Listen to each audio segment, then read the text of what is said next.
Hare Krishna. In 1975, following the direct instruction of Srila Prabhupada, Srila Govinda Swami Maharaj arrived in Bhubaneswar and began establishing the preaching center of ISKCON in Odisha. In many of our previous videos, we have discussed how the early days of Srila Govinda Swami Maharaj in Bhubaneswar were extremely filled with hardship and struggle. The pastime we present today belongs to those very challenging days, a narration that can infuse fresh hope and renewed enthusiasm into the struggles of every sincere devotee on the path of bhakti. In those days, the ISKCON land was located far away from the city, surrounded by jungle.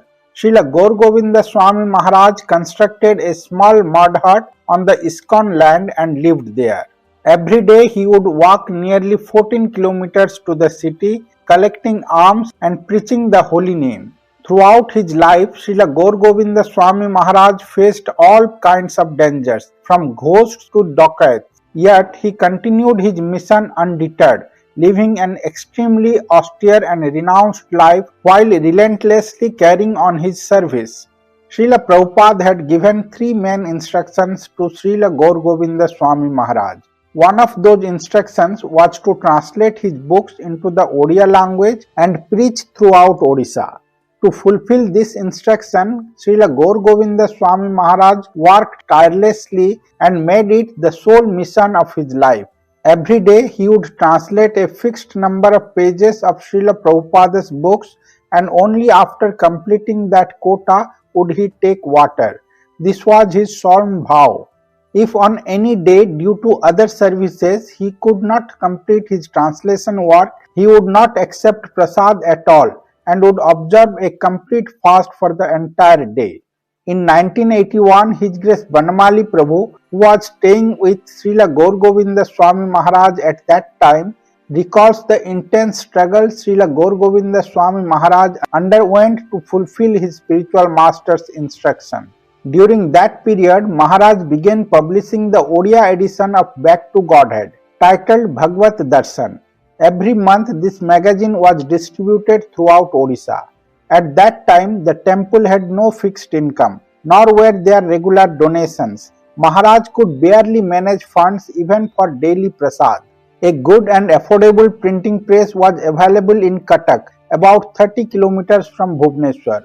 Every month, Maharaj had to travel to Cuttack 4 to 5 times for the magazine printing work. There he would sit with the press staff for 5 to 6 hours, personally supervising, proofreading, editing and corrections. To reach Cuttack, Maharaj would first walk 3 kilometers from ISKCON temple to Bani Vihar square, then take a bus to Cuttack. From the Cuttack bus stand, he would walk another 5 kilometers to the printing press located in Tulsipur.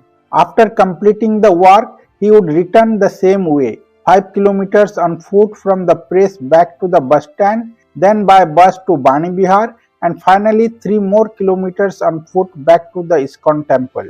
Often he did all this without money even for a rickshaw, driven only by his unwavering determination to fulfill Srila Prabhupada's order. Srila Govinda Swami Maharaj would eat only once a day, in the afternoon. Apart from that single meal, throughout the entire day he would drink only water and accept prasadam in the form of tulsi leaves. Whenever he had to travel to Cuttack, he was required to leave very early in the morning. Therefore, Maharaj would begin his journey without eating anything at all.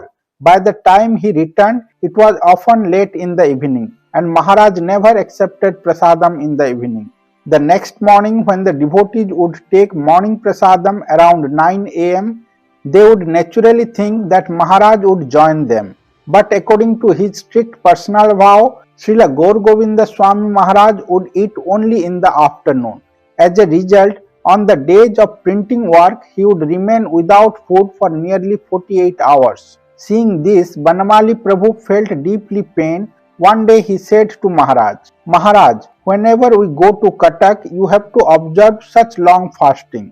If we take a rickshaw from here to Bani Vihar and again take a rickshaw in Cuttack, we can finish the work faster and return to Bhubaneswar before evening. In those days, a rickshaw ride from the ISKCON temple to Bani Bihar cost 3 rupees.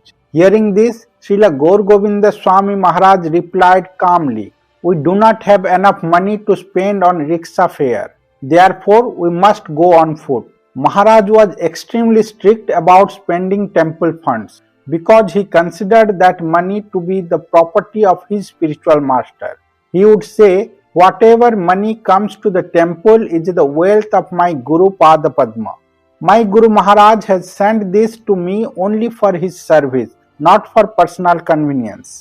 This sacrifice and dedication of Srila Gaur Govinda Swami Maharaj for the preaching of Bhakti literature teaches us what kinds of austerity, struggle and determination are required to fulfill the order of the spiritual master.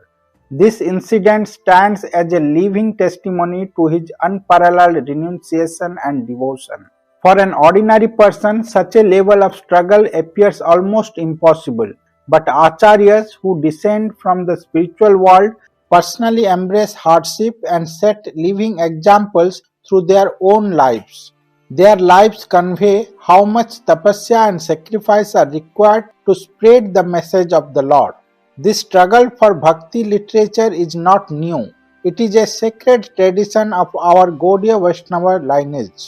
Srila Gaur Govinda Swami Maharaj received this priceless legacy from his Guru, Srila Prabhupada, who in turn received this instruction from his Guru, Srila Bhaktisiddhanta Saraswati Thakur. When Srila Prabhupada met Srila Bhaktisiddhanta Saraswati Thakur at Radhakunda, Thakur Mahasaya instructed him, "Whenever you receive money, use it for the printing of books." He further said, "It would have been better if instead of installing marble stones at the Bagbazar Mutt, I had used that money to print books." A.C. Bhaktivedanta Swami Prabhupada made this instruction of his Guru the sole mission of his life. We have seen how much effort Srila Prabhupada put into publishing the magazine Back to Godhead. He would travel from Vrindavan to Delhi, sit in the printing press all day supervising the work, and then personally stand by the roadside distributing copies of the magazine. Once while distributing Back to Godhead, a bull pushed him, causing him to fall onto the pavement and suffer serious injuries. He was completely alone at the time, and he thought to himself, "What is this?" Yet he did not give up, and today the Bhaktivedanta Book Trust stands as one of the largest and most influential spiritual publishing house in the world. He followed the instructions of his spiritual master Srila Bhaktisiddhanta Saraswati Thakur, making them the very purpose of his life. Srila Prabhupada would often say, "Books are the Brihad Mridanga, the great drum whose sound will travel hundreds of miles."